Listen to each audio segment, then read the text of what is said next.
নমস্কার বন্ধুরা, স্নেহা এসেল জীবনকথা চ্যানেলে আপনাদের অনেক স্বাগত। আশা করি আপনারা খুবই ভালো আছেন। আজকে আমি আপনাদের চিকেনের একটি দুর্দান্ত রেসিপি রান্না করে দেখাবো। আশা করি আপনাদের ভালো লাগবে। চলুন শুরু করা যাক রেসিপিটি। এই জন্য প্রথমেই 2টো ডিম ফেটিয়ে নিয়েছি, সাথে নিয়েছি ব্রেড ক্রাম্বস আর নিয়েছি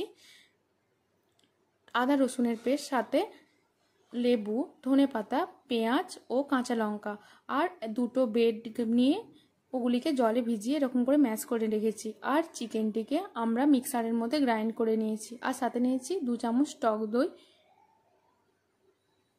আর জাফরানটাকে আমরা শুকনো খোলায় নেড়ে গুঁড়ো করে রেখেছি, তারপর আমরা ওর মধ্যে দিয়ে দিলাম।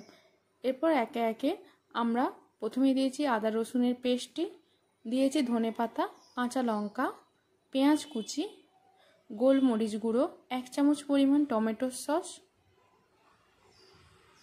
তার সাথে যে ব্রেডটিকে আমরা জল দিয়ে ম্যাশ করে রেখেছিলাম সেই ব্রেডটি নিয়ে নিয়েছি, দু স্লাইস ব্রেড নিয়েছিলাম।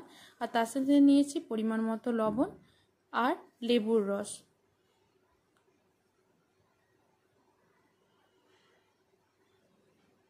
দেখুন একটা কিন্তু কুচো লেবুর রসে নিয়েছি। এরপর এগুলিকে সব একসাথে খুব ভালোভাবে আমরা মেখে নিয়েছি।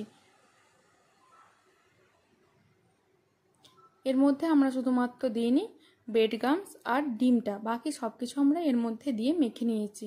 এরপর দেখুন এরকমভাবে ঠিক ডিমের মধ্যে ডিপ করেছি, তারপর ব্রেড ক্রাম্বসের মধ্যে ডিপ করে নেওয়ার পর এগুলিকে আমরা ডুবো তেলে খুব ভালো করে লাল লাল করে ফ্রাই করে নিয়েছি।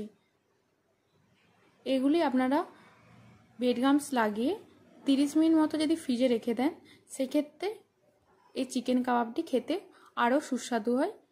দেখুন এগুলো কিন্তু আমি ফ্রিজে কিছুক্ষণের জন্য রেখে দিয়েছিলাম, তাই এগুলো সেট হয়ে গেছে।